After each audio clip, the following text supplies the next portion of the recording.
Bom dia, tudo bem? Bom dia, professor. Olá. Bom dia, Está professor. quase ou não? O trabalho. Ainda falta muito. Já estão mais livres ou ainda estão muito sobrecarregados?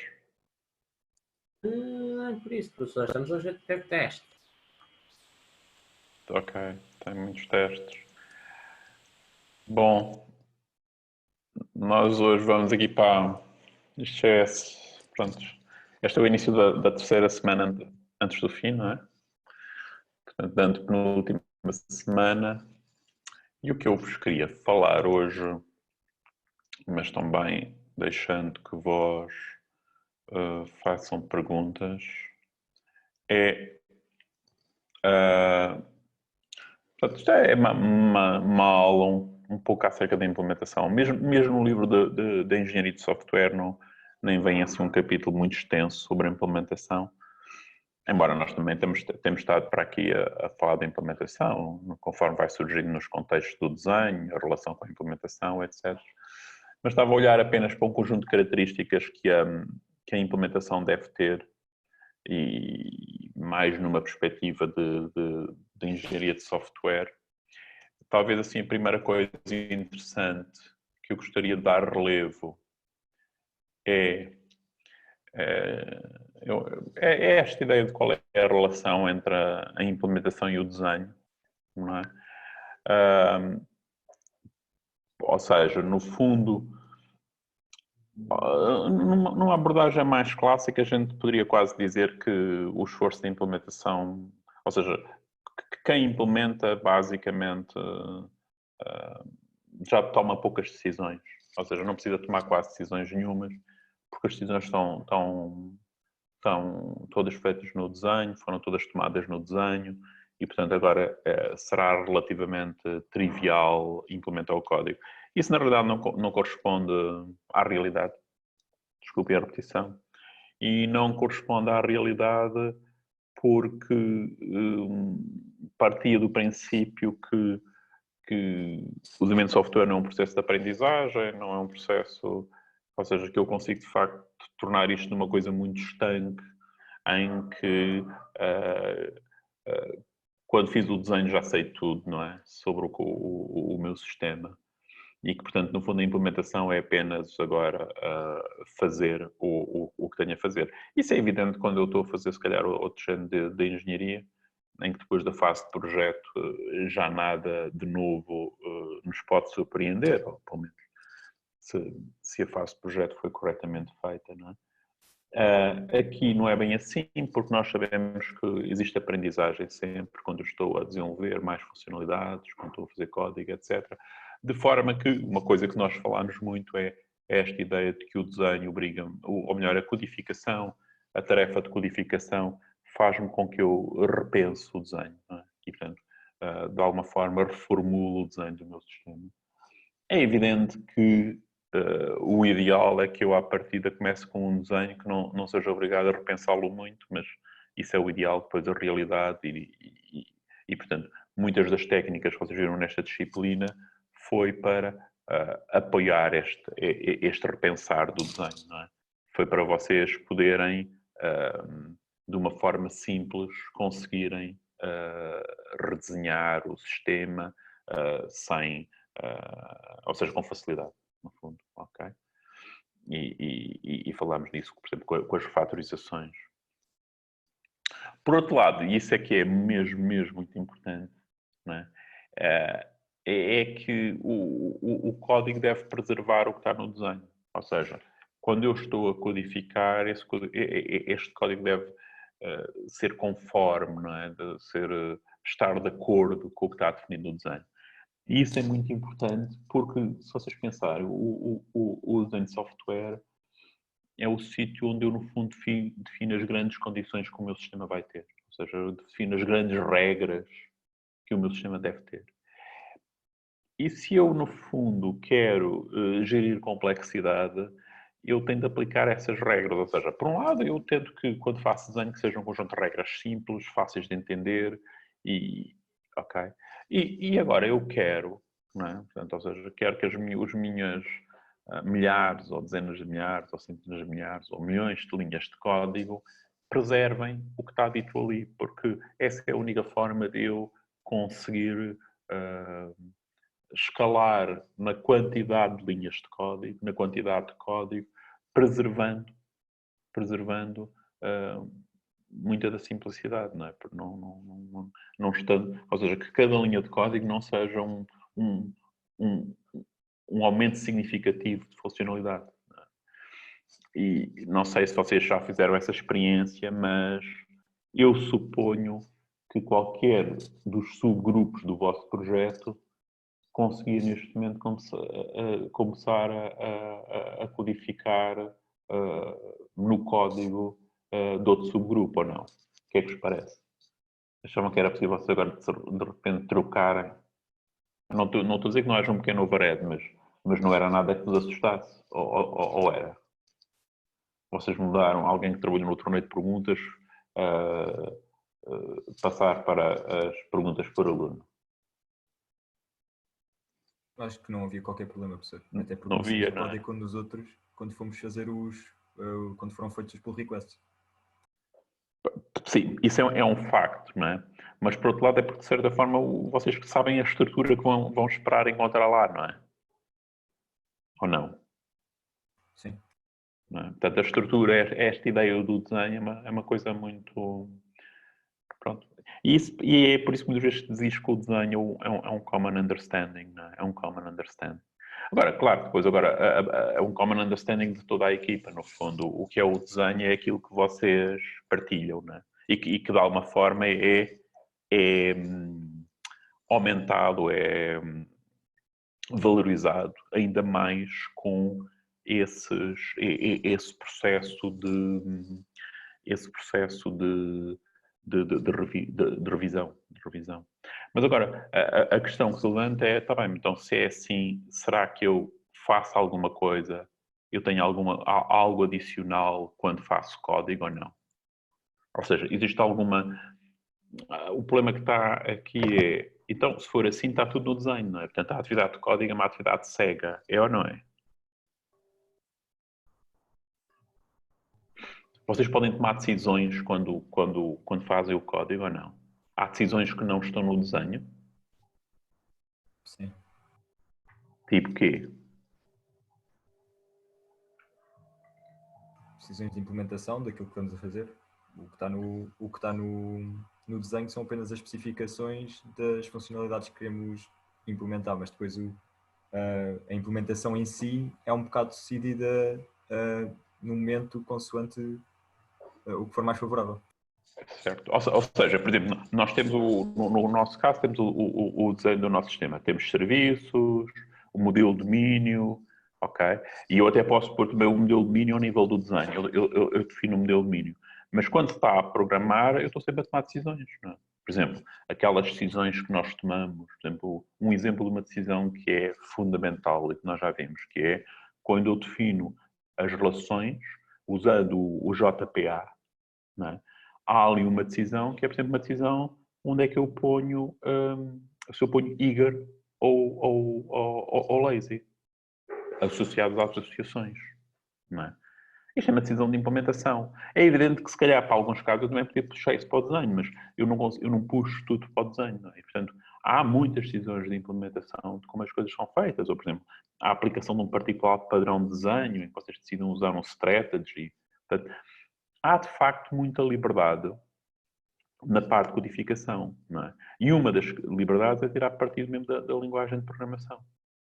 Ou seja, eu posso fazer o desenho e há um momento em que eu chego e digo, ok, mas eu sei que isto em Java, posso usar esta forma de construir em Java, esta forma de criar objetos, portanto, posso tirar partido da linguagem de programação. Portanto, ou seja, há várias razões para alegar que, de facto, quando eu codifico, eu não estou a fazer um trabalho cego, não é? E, portanto, é preciso aqui engenheiros para fazer isto, não é?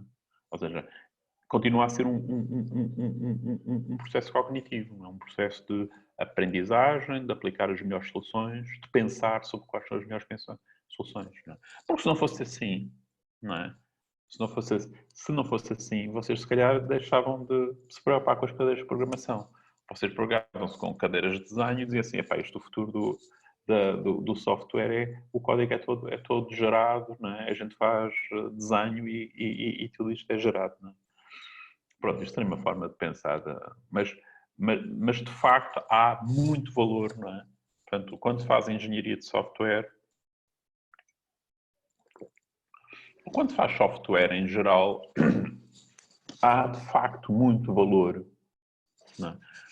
Associado à parte de codificação. Portanto, há muito valor acrescentado. Não é? Isso, pronto, e agora como aqui algo lateral que eu vou dizer, isso é bom para vocês, porque isto no fundo quer dizer que dá muito emprego, não é? Ou seja, tipicamente, eu preciso de engenheiros para fazer esta fase que noutras engenharias eu não uso engenheiros, não é? Ou seja, não é em todas, mas a engenharia de software ou a engenharia informática em geral é uma engenharia que no fundo não tem em que as qualificações de quem desenvolve não têm grandes diferenças, não é? de quem participa nos projetos, não é? Na engenharia civil as qualificações são muito diferentes, ou seja, a quantidade de engenheiros que eu necessito, a percentagem de engenheiros sobre a quantidade total de trabalhadores que participam num projeto não é a mesma que é aqui. E isso há várias razões, não é? Eu acho que já falei várias vezes disso. Mas tem a ver com também a fase de codificação, um processo cognitivo, é um processo de aprendizagem, de perceber, de aplicar as melhores soluções. Portanto, o desenho não define tudo.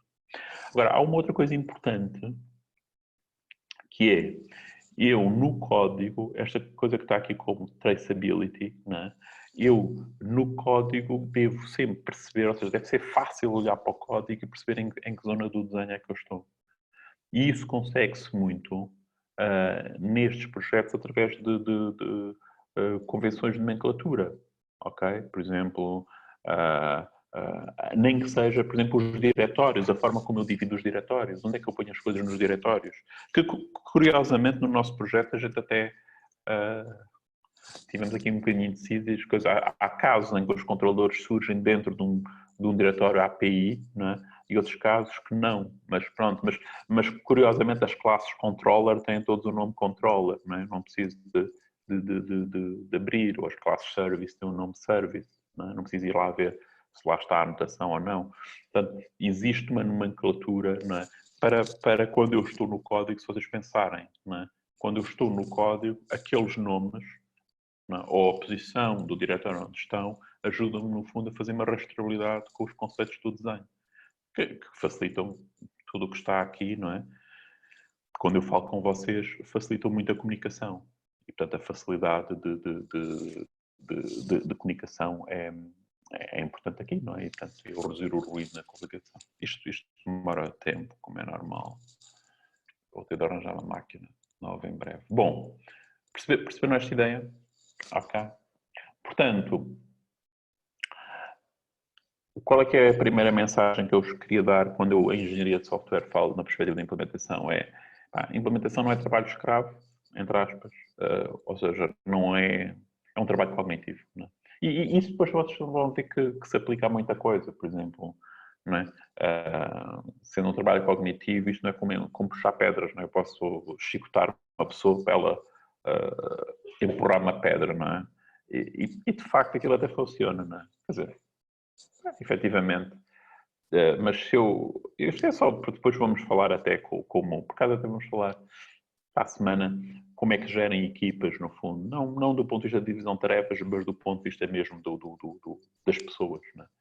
E isto é com isso, não é? É um processo cognitivo, não funciona. Eu tenho que ter mecanismos próprios para, de facto, se conseguir produzir trabalho, não é? O género de trabalho que se produz aqui não é empurrar uma pedra, não é fácil substituir por uma máquina, não é? Portanto, isso também é interessante. Mas aquilo que eu gostava de dizer, repara, é que tem controller, tem DTO, tem service, estão a ver? Estes nomes que estão aqui, não é? Estes nomes que estão aqui, têm repositório, de alguma forma, estão a fazer esta rastreabilidade, não é? Entre o código e o desenho. Não é? Portanto, eu estou a tentar, quando ponho no código, que eles refiram no fundo o desenho. Não é? Porque uma das características engraçadas no desenho, engraçadas entre aspas, é que o desenho não se vê no código. Não é? O desenho não se vê. Quer dizer, eu faço o desenho, faço a arquitetura do meu sistema, não se vê. Quer dizer, um exemplo típico é eu tenho camadas, não é? A linguagem de programação não suporta camadas. Pode, mas na maior parte dos casos não. O que eu depois é que decido que ponho as classes que estão dentro de uma camada, ponho um package em Java, não é? Agora já com o Java, não sei se é a partir do 9, com o conceito de módulos e tal, já é um bocadinho mais fácil, mas não existe esta relação forte. Não é? E portanto eu tenho que ter alguma forma de manter a rastreabilidade. Depois há aqui outra característica, não é? Epá, esta já falei muito, se o código é para ler ou para executar, não é? E claro que isto é daquelas perguntas que, claro, que é para ler e para executar, mas é pelo menos, às vezes a gente faz as perguntas mais para evitar ou para criar insights, não é? Para nos fazer pensar sobre isto. E, portanto, de facto, isto é aquela coisa que eu já falei várias vezes, da diferença do processador, do custo do processador versus o custo do programador. E, portanto, tipicamente, porquê? Porque, de facto, o custo de um programador é muito alto hoje em dia. Os processadores são relativamente baratos. E, portanto, deve haver aqui um ênfase para, de facto, o código seja fácil de ler, porque é evidente que se for fácil de ler, eu poupo muito tempo, não é? Poupo muito tempo. Portanto, se as pessoas conseguirem ler 30 linhas de código em 2 minutos, em vez de lerem em 5, e se pensar que estas 30 linhas vão ser lidas centenas de vezes, provavelmente na vida de um projeto, isto tem impacto nos custos associados ao projeto. Portanto, já falámos sobre isto. E isto, no fundo, leva à ideia de que uma qualidade importante é a facilidade, é a understandability ou readability do código. Não é? E isto, no fundo, agora dá ênfase para um conjunto de qualidades que eu quero ter no código. Portanto, estou a falar de engenharia de software, não é? Engenharia de software é muito acerca de qualidades, não é? E, portanto isto vai nos levar a definir qualidades ali. Portanto, estas qualidades têm a ver um bocadinho com estas características, não é? Que é, de facto, eu quero otimizar o custo do programador ou o custo da pessoa que desenvolve o código, não é? E, portanto, claro, o código é para ser lido, é evidente que o código é para ser executado, não é? Mas esta necessidade de fazer esta afirmação é para pôr este ênfase, não é? E como já vos falámos, e já usaram ferramentas para isso, não é? Não podemos ignorar o desempenho, não é? Mas para isso é preciso fazer profiling. E, portanto, temos ferramentas de profiling e deve ser ao nível das ferramentas de profiling que eu faço a avaliação e, claro, e em contextos particulares de casos de utilização. Como eu vos digo, todos os sistemas são ineficientes para certos casos de utilização. Eu consigo, dado qualquer sistema, eu consigo arranjar um caso de utilização em que ele não é eficiente. Okay? Os sistemas têm de ser eficientes para quê? Para os casos de utilização com que eles efetivamente vão ser usados. E é para isso que eu devo fazer profiling. É impossível ter um sistema eficiente para todos os casos de utilização, porque, como sabem, mais uma vez, a eficiência, o desempenho é um trade-off, não é? Mesmo quando vocês fazem desempenho, tem algoritmos, tem sempre um trade-off, por exemplo, entre tempo e espaço. Não é? Entre processamento e espaço. E, portanto, são sempre essas decisões. E, portanto, vocês tomam essa decisão porquê? Porque é que dizem, aqui uso mais espaço. Porque provavelmente conseguem ter memória suficiente para uma certa... naquele contexto conseguem ter memória suficiente em função do número de utilizadores. E, portanto, há aqui sempre essa decisão. E, portanto, estas decisões, não é? Portanto, estes dependentes, mesmo no desempenho, não é? Resultam dos perfis de utilização. Não é? Vocês aprenderam logo aí a ideia, quer dizer, se tem mais leituras, vocês têm estruturas que são boas para ter muitas leituras, não é? Mas que são más para as escritas. Portanto, são coisas como essas. Ou seja, olhando só este padrão, quantidade de leituras versus quantidade de escritas, vocês têm decisões mudam as vossas decisões de desempenho e, portanto, é evidente se os padrões de utilização mudarem, a forma de bom desempenho com que vocês desenvolveram o sistema deixa de ter bom desempenho. Portanto, não, tudo isto é contextual e, portanto, qual é a ideia? Já vimos, não é? A ideia foi... a ideia é escrevam código que se entenda, otimizem onde seja necessário otimizar. E para saber onde é necessário utilizar, é preciso saber os casos de utilização e depois otimizar para esses casos, ok? E na medida dessa utilização. E eu acho que aqui vocês, como programadores, devem ter sempre consciência do seguinte: se não tiverem consciência disto, vocês caem na ratoeira da otimização. E a consciência é: haverá sempre um caso, uma data de casos de utilização em que o sistema não é eficiente. Diga? Não? Ou seja, haverá sempre muitos. Portanto, ou seja, eu tenho de identificar aqueles que são necessários. Portanto, eu não consigo otimizar o meu sistema para todas as formas de utilização. Portanto, se vocês tiverem isto na vossa cabeça, pronto, já olham para isto da forma correta. E a forma correta é que identificar os casos em que o sistema vai ser usado e otimizar para esses casos. Okay? É impossível otimizar para tudo. Certo? Mas é possível que todo o código seja legível, exceto aqueles casos em que eu, de facto, tenho de deixar ilegível por provavelmente por otimização ou outra coisa qualquer, até como vamos ver aqui um bocadinho nos comentários. Não é? Outra coisa é usar técnicas, por exemplo, para otimizar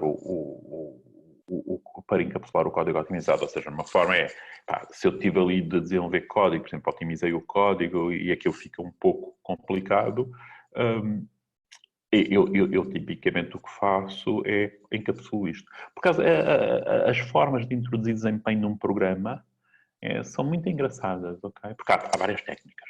Não é? Há as técnicas que vocês aprenderam em algoritmos, não é? Que são técnicas, no fundo, em que estrutura o código e estrutura o algoritmo de uma forma para reduzir o espaço ou o tempo, não é? Mas há outras formas, não é? Vocês podem ter cache, há muitas técnicas, há técnicas de filtrar os pedidos, etc. O que é engraçado é a ideia de que muitas vezes quando eu tenho otimizações elas devem ser locais, ou seja, como as otimizações são coisas que são complicadas, não é? Há algoritmos na sua... passa ali algum tempo para perceber o que é que aquilo faz, não é? Em poucas linhas de código. Isso quer dizer que o algoritmo deve ser sempre uma coisa que deve estar local no meio da arquitetura. E estando local, depois deve ser encapsulada. Para quê?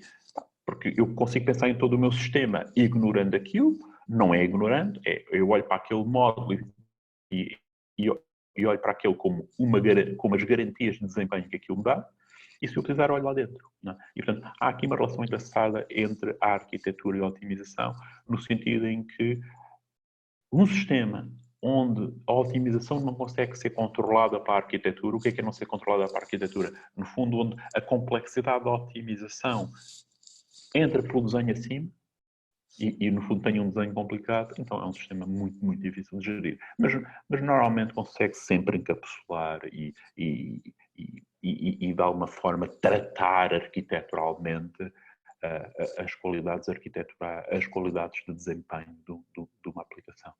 Okay? Então, é um aspecto engraçado. Mas eu devo-vos um exemplo, já vos falei disso, que é um sistema um sistema de logging em que trata centenas de milhares de pedidos por minuto, né? E é feito em Python. Né?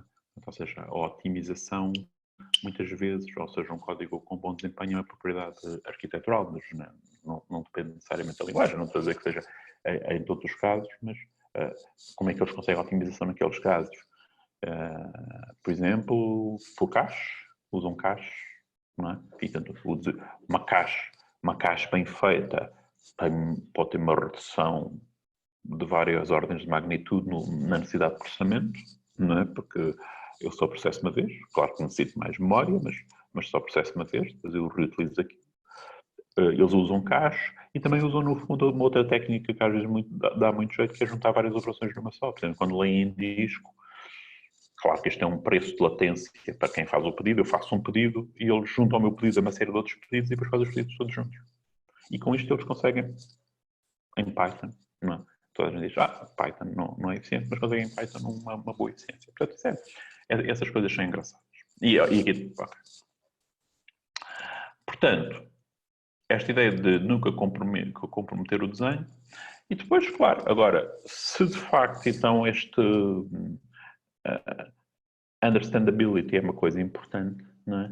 Existe esta ideia das convenções, não é? Das convenções dos estándares de codificação, não é? E, portanto, o que é que vocês gostam mais? This.name ou underscore name? Já usaram ambos, se calhar, provavelmente, em cadeiras diferentes, não? Nós temos muito this.name, não temos? Depende também bastante da linguagem, não é? O Java é mais this dot e o underscore não é mais AC++. Sim, também às vezes também funciona com a comunidade. Mas qual é que é o melhor? Não há propriamente um melhor. Sabe o que é importante? É a consistência. Todo o código usa o mesmo. O que é errado é vocês no vosso projeto umas pessoas fazerem isto, outras fazerem aquilo. Isso é que é errado. Porquê? Porque isso é que torna o código mais ilegível. Não, mais difícil de entender. Agora, portanto, no fundo o que é que uma equipa tem que fazer? Definir qual é que é o standard que segue e depois toda a gente segue o mesmo standard. Epá, e não é preciso estar aqui às vezes aquelas guerras de qual é que é. Epá, e vocês conseguem ler, eu também não estou muito aware disso, mas vocês conseguem ler artigos na net em que há pessoas que argumentam que isto é melhor que aquilo, ou vice-versa, porque em determinada situação, etc. Epá, mas são aquilo que se chamam corner cases. Epá, é que no fim,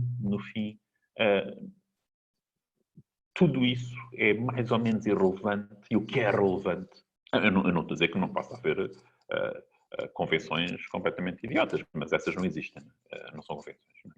Mas o que é relevante é toda a gente aplicar as mesmas. E, portanto, no mesmo projeto, no mesmo tipo de projeto, é o que eu vos digo, não é? Se for fazer um projeto em C++, provavelmente fazem assim. Não é? E é bom que toda a gente faça assim. Estão a fazer em Java. Fazem assim. Okay. Claro que isto que está aqui às vezes também já se começa a... Estas coisas também são muito engraçadas, não é? Porque as coisas vão evoluindo. Às vezes, hoje em dia, nós perdemos um bocadinho às vezes esta noção de fazer isto porquê? Ou perdemos a necessidade de fazer isto porquê? É por isso que as coisas estão sempre a mudar, não é? É por causa de uma ferramenta. Que é o quê? São as ideias. As ideias põem cores naquilo. E se vocês repararem, os fields das classes vêm sempre uma cor. Não, ou seja, estão a ver? No fundo, eu consigo ter a legibilidade por ideia. Claro que tem um inconveniente, né? Tem um inconveniente que se agora for ler o código dentro do IntelliJ, já lá, dentro do IntelliJ não, dentro no GitHub, né? Já não vejo com a cor, se edito de outra maneira. Portanto, deve seguir. Mas estão a ver estas coisas são...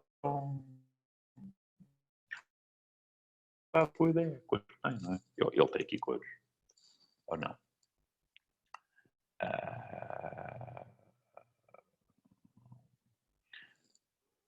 Se vocês virem aqui, este está aqui, esta cor.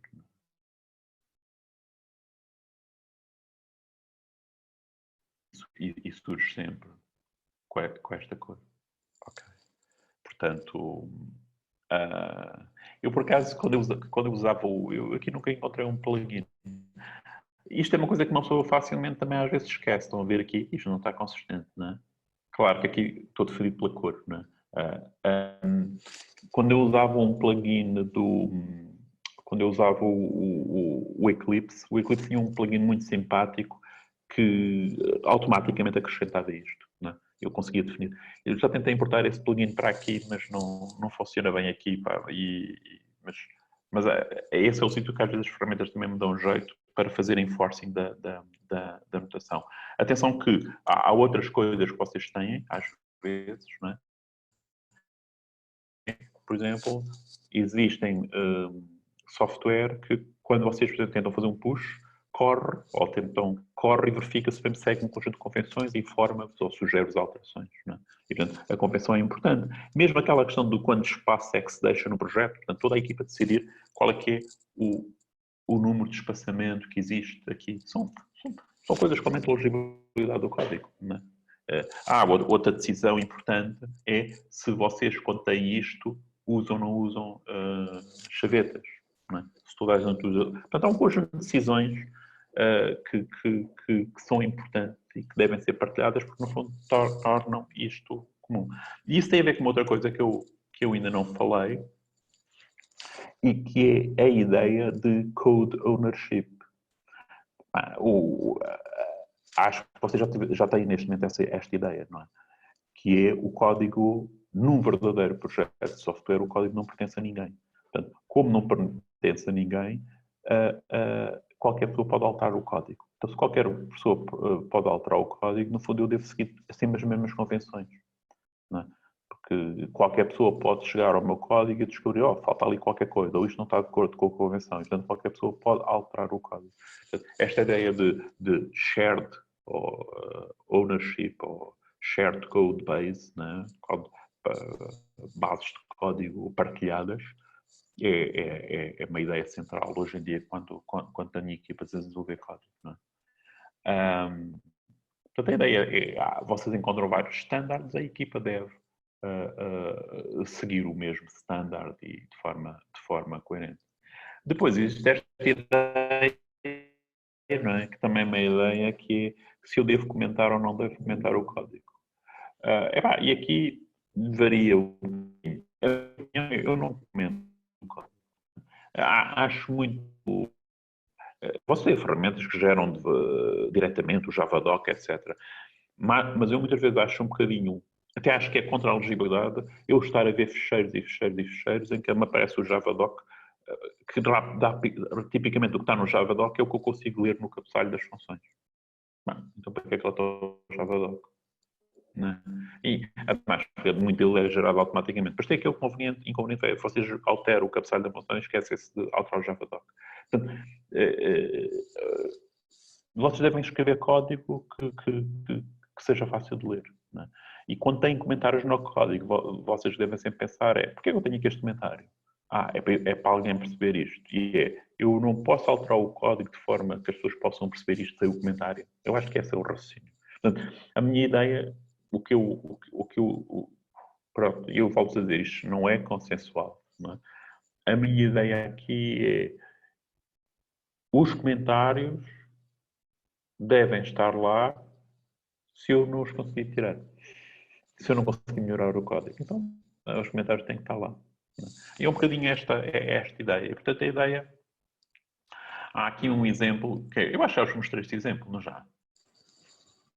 É um exemplo muito simples, em que eu tenho aqui, no fundo, um pedaço de código e tenho aqui coisas que é print banner, calculate qualquer coisa, print details. Não é?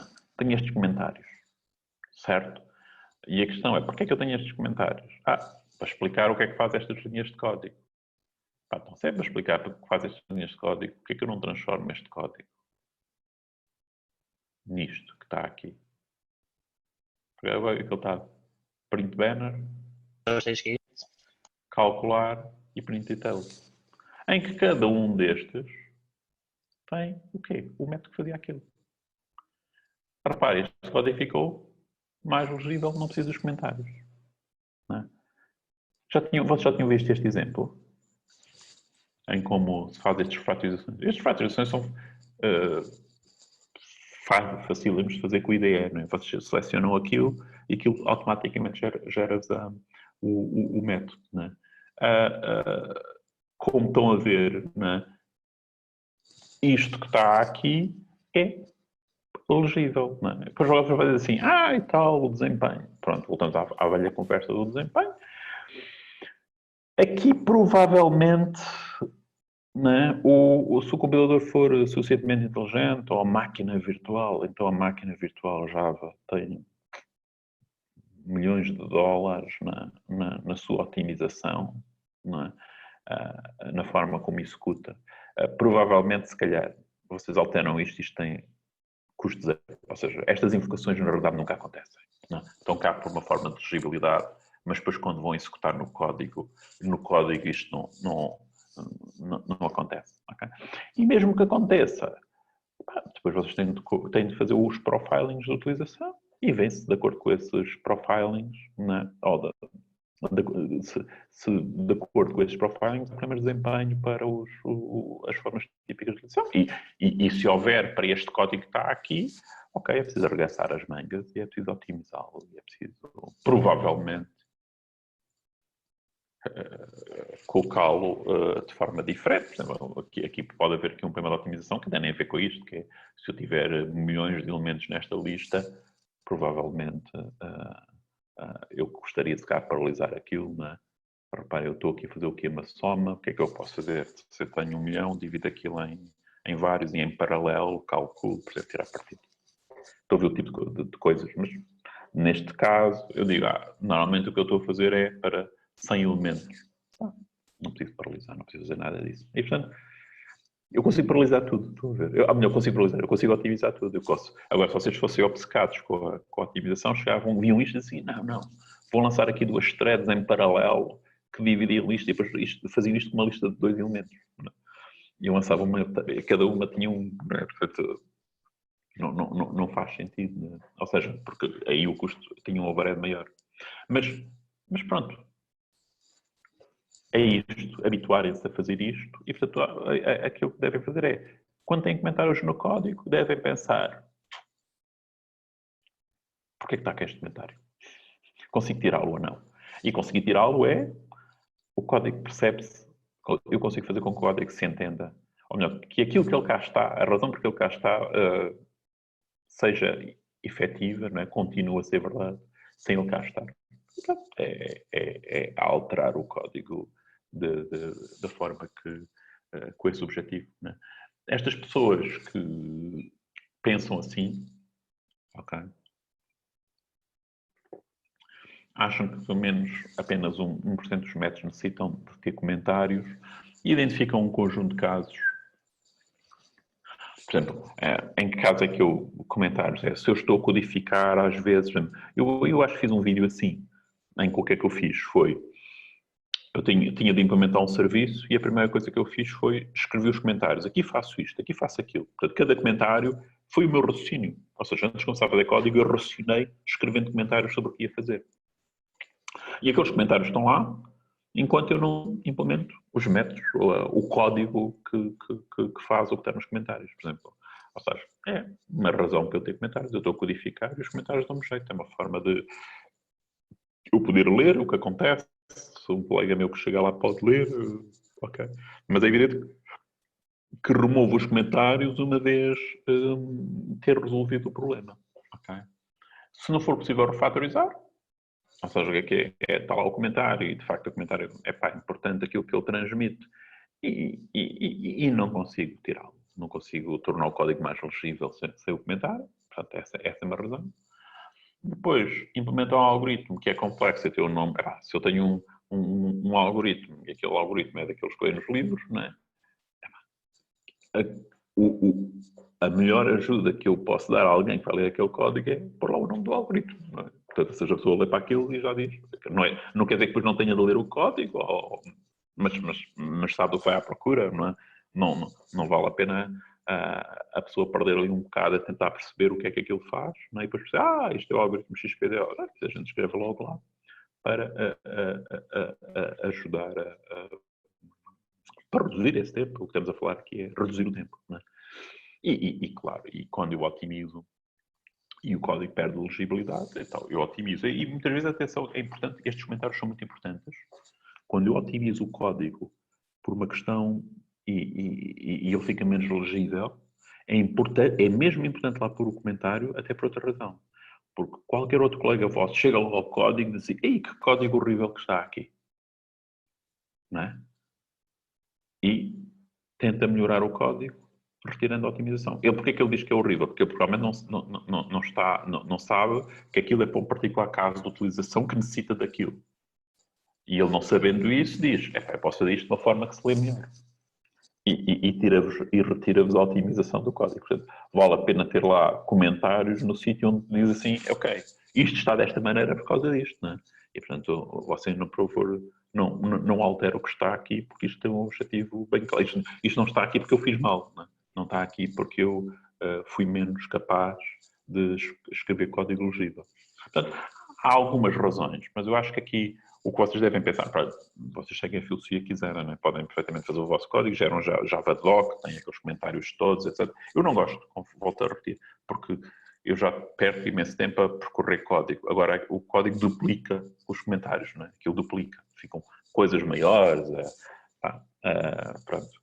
Mas ok, isto há escolas diferentes. E atenção, depois também depende disto. Eu posso ter um contrato, podem pedir que eu faça mesmo assim, porque pronto, que os clientes, se eu estou a fazer uma biblioteca para outras pessoas, ok. Depende. E provavelmente também nem todos os métodos, calhar só certas interfaces é que necessitam de ser mais, ter uma especificação mais formal, etc. Claro que, e portanto, no fundo, isso é usar o quê? Os comentários como especificação. Não é?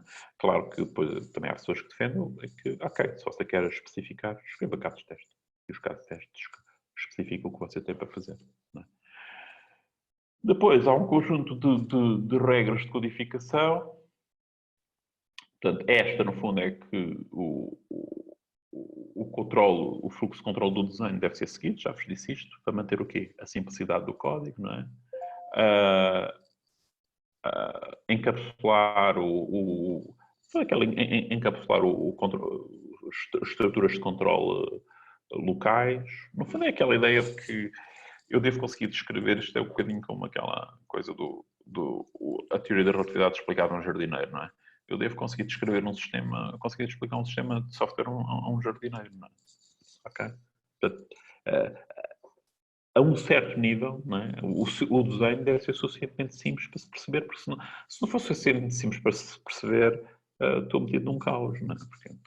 Portanto, qualquer sistema deve ter uma forma simples de ser explicado e que simples, pronto, dentro da sua complexidade, mas que as pessoas entendam facilmente, que em 15 minutos eu consigo explicar as grandes linhas do sistema. Portanto, isso só consigo se eu encapsular muitas coisas que são específicas e que são particulares e que, portanto, encapsular local control flow structures.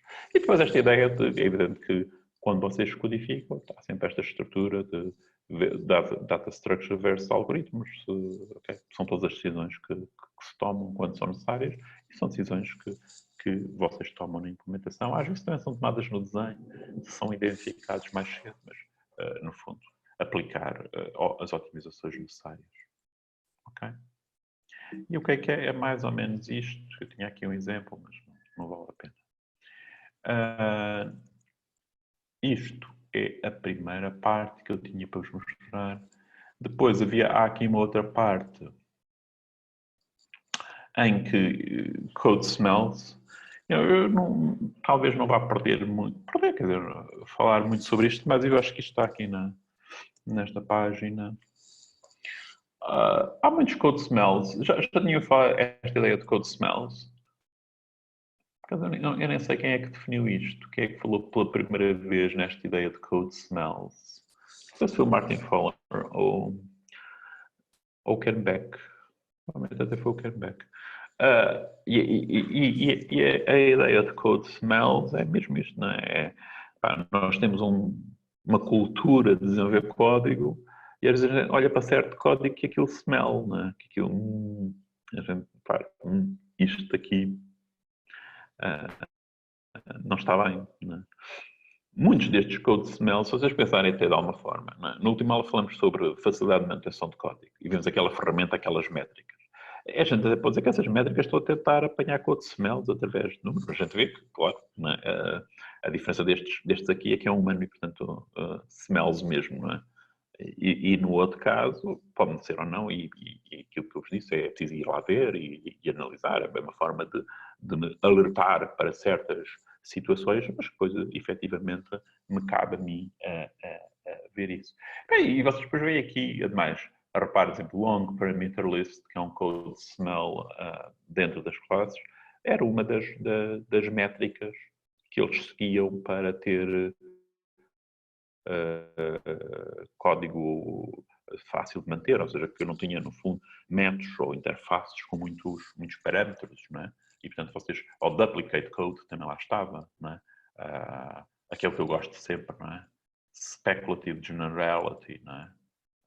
Pronto, este é aquele que eu estou sempre a dizer, porque eu acho que este, no fundo, é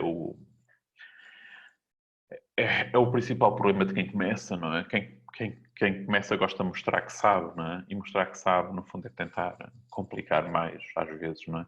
Do que é necessário, não é? Quando a gente ainda estamos a tentar mostrar que sabemos, complicamos mais do que é necessário. E, portanto, no fundo, é escrever código que solve problemas de hoje, não é? E não pensar acerca dos problemas que amanhã, não é? E, no fundo, esta frase eu acho que gosto, que é toda a gente perde e se, na escola do e se, não é? Que é estou a fazer código e dizer, e se, mas na realidade este e se não tem nada a ver, estou apenas a pôr a hipótese de, claro que depois vão dizer, você não pensou nisto, mas há técnicas para saber o que é que se o e se é real ou não, e o que é preciso aqui ter muito cuidado é que é andar a trabalhar com e-ses imaginários. Cada e-se imaginário é uma complexidade que se introduz no código. Não é? Mas muitos destes que estão aqui estão, na verdade, naquelas métricas. É aquela dos code smells. Eu acho que vocês há coisas que já fazem smell para vocês, não é? Se um colega vosso declarar uma variável com X, quando aparece-me um aluno a mostrar-me o código dele e está lá uma variável de nome X, eu fico logo com muita má impressão acerca de tudo. Então, não é só daquela variável, desconfio logo de todo o código que ele escreveu. Né?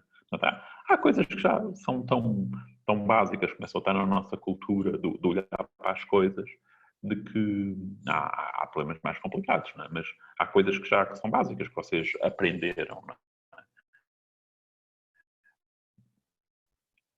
Estes nomes inconscientes, não é?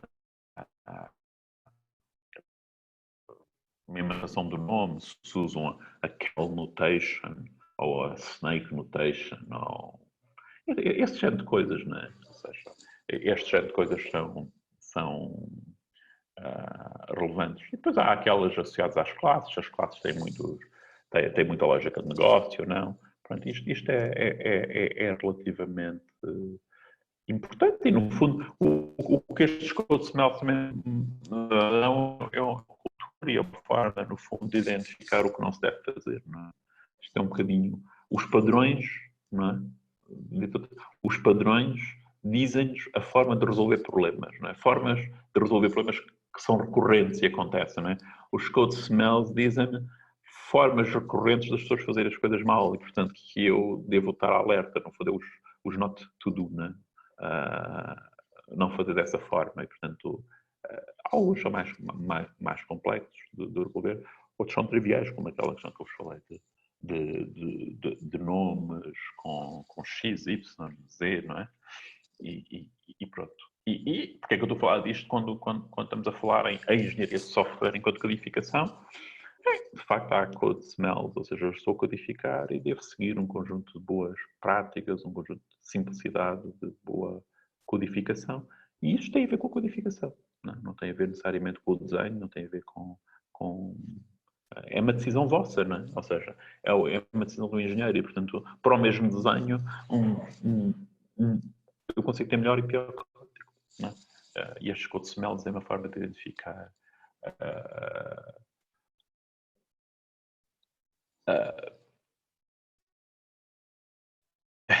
identificar isso. Ok. Qual é que é a terceira coisa?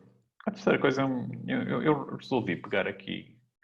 Há um livro muito famoso que é o Code Complete.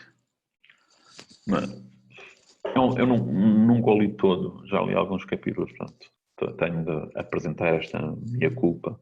Mas diz-se que há uma lista de livros que se diz que qualquer programador deve ler, não é? E que tem algumas coisas engraçadas. E que, no fundo, também aborda... Estes livros são um bocadinho mais antigos até que a ideia dos padrões, mas aborda coisas que se devem fazer, não é? E este Code Complete aborda. E aborda aqui um aspecto que eu acho que é engraçado discutir, e que é a ideia da programação defensiva, não é? Porque é uma questão que eu acho que alguns de vocês levantaram, às vezes, que é, mas eu devo lançar uma exceção ou não devo lançar uma exceção? Há aqui umas decisões, às vezes, que a gente não sabe, não é? E repare isto, e mais uma vez, isto inclui-se mesmo na codificação, não tem a ver com desenho. Quando é que eu lanço uma exceção? Não é? Ou seja, devo devolver nulo ou lançar uma exceção? Estão a ver, por exemplo, essa pergunta. Não sei, mas alguns de vocês fizeram essa pergunta, não é? E, portanto, no fundo, um bocadinho a ideia da programação defensiva é uma ideia muito simples, que é o seguinte, eu tenho programar, eu posso programar de duas maneiras, não é? Uma é, qualquer artefacto que eu estou a programar e que é usado por outros artefactos, eu estou a ter um contrato com os outros artefactos. E faz parte desse contrato, não é? Que eu garanto que ele funciona bem nas condições do contrato. Ou seja, no fundo tem a ver com aquela uma ideia que vai estar falando daqui um bocadinho de pré e pós-condição. Portanto, no fundo é na condição do contrato, ou seja, se eu for invocado nas condições do contrato, eu como programador, quero garantir, não é, que o contrato é satisfeito, ou seja, que cumpra pós-condição, retorno o que é necessário. Pronto, e é esta a ideia. Há pessoas que dizem que eu devo ser mais do que isto e eu devo fazer defensive programming. Porque se eu fizer apenas isto, eu aplico aquilo que aparece aí como descrito garbage in, garbage out. Que é, se eu for invocado nas condições fora das condições do contrato, basicamente, como eu não ligo a isso, eu basicamente executo o código como se fosse invocado nas condições. E, portanto, no fundo, faço garbage out, no sentido em que provavelmente vou invocar outras classes, e no fundo é aquela ideia, não é? Que vos falei, provavelmente logo na segunda aula desta disciplina, já lá vai tanto tempo, não é? Que é a diferença entre uma falta e uma falha, não é? E se eu faço garbage out, no fundo, eu se calhar estou ainda a transformar o quê? Houve uma falta, porque se eu estou a ser invocado fora das condições, aconteceu uma falta, e eu, em vez de gerar uma falha, dizer assim, falhou. Bem, ou então em situações mais avançadas, eu conseguir dar a volta àquilo, às vezes é mais difícil, dar a volta é resolver o problema, mas ok, mas no mínimo, para quem fala em defensive programming, é assim, não, eu vou gerar aqui uma falha. Não vou gerar um erro que propago este erro e depois a falha vai acontecer muito mais à frente, dentro daquela ideia que se a distância entre a falta e a falha for o mais curta possível, mais fácil é resolver os problemas, tirar os bugs, etc. E, no fundo, esta é a ideia do defensive programming. A ideia de defensive programming é, no fundo, não confiar em quem nos invoca. Que pode dar numa coisa horrível, não é? Que é vocês, para qualquer método, vão ter if. Isso é feio. Portanto, há aqui um conjunto de regras. E, no fundo, é isso que se fala em defensive programming. E que, no fundo, tem a ver com a vossa pergunta, é retorno nulo, lance uma exceção, verifique se os parâmetros estão todos corretos ou não. Então, no fundo, é esta ideia de defensive programming. Não é? Portanto, a ideia, no fundo, é proteger o programa daquilo que nunca pode acontecer, não é? Ou proteger o programa de inputs inválidos. E, no fundo, define-se aqui uma ideia que eu acho que é uma ideia engraçada, e esta é uma ideia arquitetural, que, no fundo, eu também, se eu entro muito na opção do defensive programming, o meu código também perde legibilidade, porque não só perde legibilidade, como fica com problemas de desempenho, não é? Que é tipo, eu repito verificações, estou a repetir verificações. Ou seja, sempre que alguém invoca qualquer coisa, como eu não confio em nada, estou sempre a verificar, não é? Certo? Pronto, isso é mau. Portanto, qual é que é a ideia? No fundo, é a ideia que eles defendem. Não é eles. A ideia é definir mesmo um conceito de barricada. E a barricada, no fundo, é definir zonas de trust, zonas, no fundo, que eu crio zonas de confiança. E, no fundo, isto até pode ser, por exemplo, pensado em, quando vocês têm várias equipas, uma equipa internamente confia-se mais, confia mais. Ou seja, dentro de um módulo, a interpretação agora, o módulo pode ser uma coisa com uma granularidade, não é necessariamente uma classe, mas dentro de um conjunto de classes, por exemplo, que é desenvolvido pela mesma equipa, as pessoas confiam que umas se invocam as outras dentro dos contextos dos contratos. E, portanto, dessa forma, eu não faço tanto defensive programming aí. E faço mais defensive programming, por exemplo, nas fronteiras. Ou seja, quando, por exemplo, eu interajo com o mundo exterior. Ok? E, portanto, é um bocadinho esta filosofia, uma filosofia arquitetural, portanto, se eu faço aplicação ou não. Há uma solução, que é uma solução engraçada, em que eu aí tenho até defensive programming um bocadinho mais forte, que é algo que vocês não aprenderam. É uma forma de programar que não está muito na moda, não quer dizer que não venha, mas que é programar com asserções. Não sei se vocês usaram em alguma cadeira. Que programar com asserções vocês estão a escrever e vocês fazem asserts. Vocês só fizeram asserts nos testes. É fazer asserts no código. Aí que, no fundo, definem um assert e dizem aqui o código deve estar nestas condições. E se não tiver, no fundo, arrebentam com o código. Ok? O que é que os asserts têm de alguma piada nisto? Para já, é uma boa forma de especificar o código. E, portanto, no fundo, é aquilo que se tem aqui com assertions. Não é? É uma boa forma de especificar o código. Porque, no fundo, eu estou a fazer pontos de aqui deve estar neste estado. Não é? Então, é uma especificação. E depois os asserts têm uma coisa simpática, que é quando o código vai para a produção, os asserts são removidos.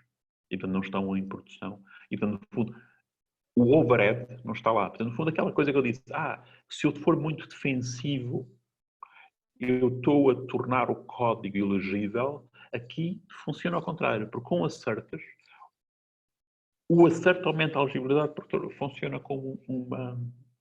Para já, porque fica uma coisa simples. Os asserts são coisas simples, são expressões, não é? Em que eu vejo se isto é verdadeiro ou falso, e portanto são coisas simples. No fundo, aumentam a legibilidade do código e, por outro lado, não têm overhead porque eles são retirados quando vão para a produção. Okay? No nosso projeto não usamos asserts, mas sim. Sim, há quem programa assim. E por acaso poderia ser uma experiência interessante começarmos também a ter este género de raciocínio. Este género de raciocínio pressupõe uma forma de pensar, para isto ser feito de forma limpinha, com pre e post conditions. Okay? Uma forma de pensar um bocadinho mais formal sobre a própria especificação dos métodos e a especificação do comportamento. Portanto, existe, no fundo, esta ideia entre asserts e error handling.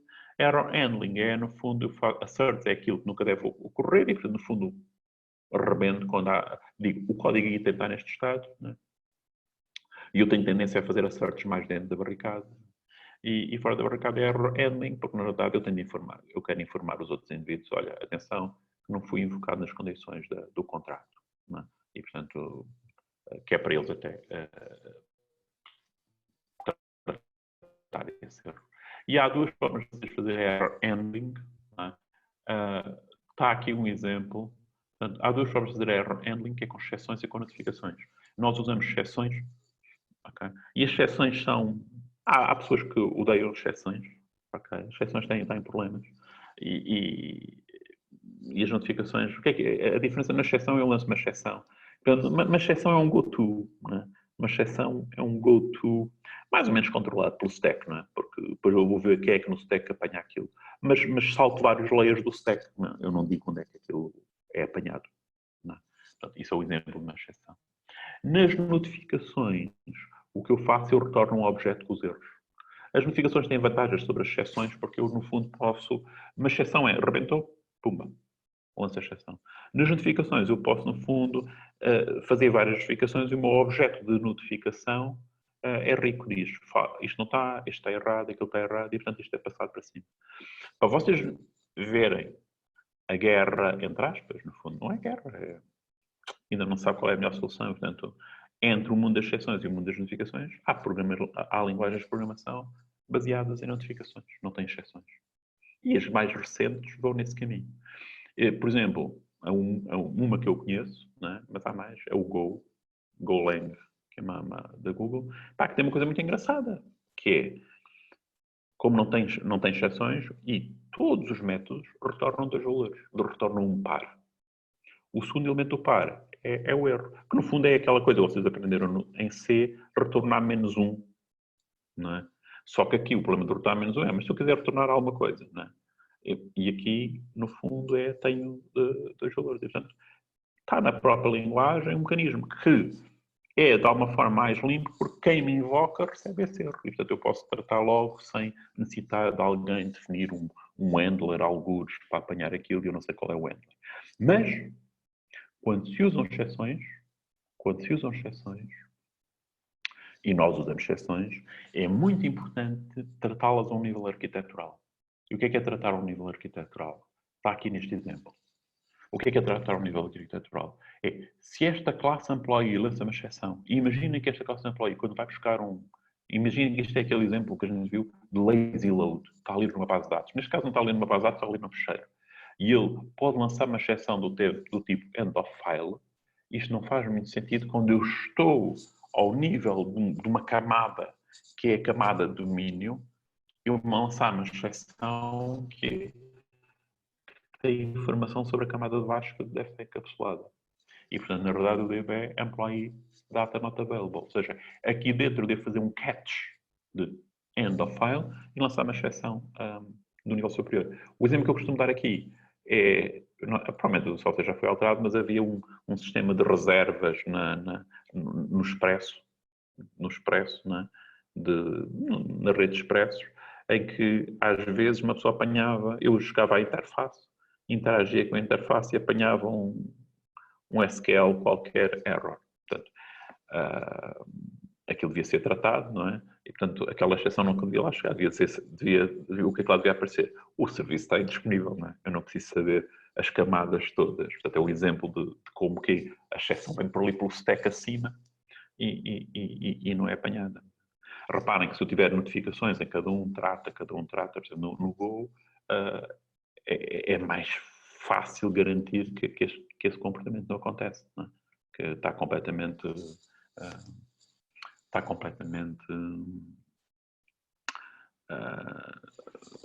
desorganizado, não é? Este lançamento de exceções, não é? Portanto, e no fundo é um bocadinho isto que é importante. Portanto, que exceções são uma coisa arquitetural e as notificações,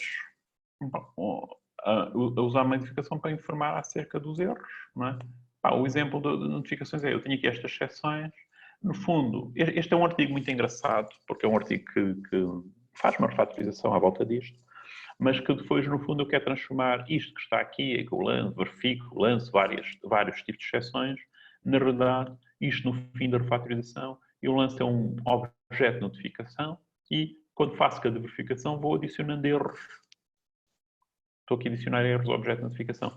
Reparem que este objeto de notificação não é diferente a nível de padrão de quando nós vimos a framework JUnit e como eu vou colecionando os sucessos e os insucessos, as exceptions e os errors, quando estou a correr os testes. No fundo, eu apanho cada um deles, guardo um objeto, passo para cima e depois apresento aquele objeto a dizer executou 100 e tal testes, tantos falharam, cada um que falhou foi por esta informação. É um exemplo de notificação. Eu recebo notificações. Eu não quis que na primeira falha os testes deixaram de correr. E apanhar, ok, está bem, o teste XPTO não passou. Mas aí os outros 200 que iam executar a seguir. Portanto, estes mecanismos de notificação são engraçados. E depois, claro, se as linguagens fizerem enforcing deles, ficam mais simples. Faltam 2 minutos para o teste. Eu vou só 2, mas convém irem vendo.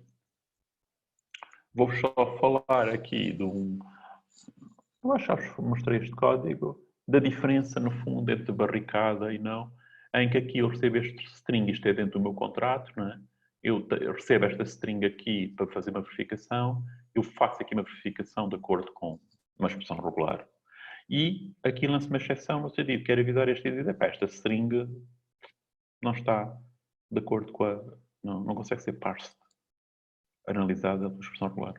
Mas uma vez que eu analisei, eu aqui vou ver agora que lá dentro da string eu estava à espera de add, sub, mult, etc. Se eu não se por acaso vier uma coisa diferente disto, eu aqui já lanço uma asserção, porque isto é um problema aqui do meu código. Porque repara, porque é que é um problema do meu código? Porque se ela está de acordo com a gestão rolana, o que me falha aqui é, eu esqueci de pôr aqui um case. Então lanço ali uma asserção. Okay? É um exemplo engraçado. Portanto, eu estava a dizer que nunca usei asserções, mas este está a dizer que até foi feito há uns anos. É um exemplo engraçado, mostra aqui onde eu tenho aqui o que não deve acontecer, mas pode acontecer, e o que nunca deve acontecer. Ou seja, na verdade, o que faltou foi aqui um case do tipo de qualquer da operação. Ok, acho que falta um minuto. Não sei se vamos ter tempo para questões, mas se houver... Não? Ok. Bom teste.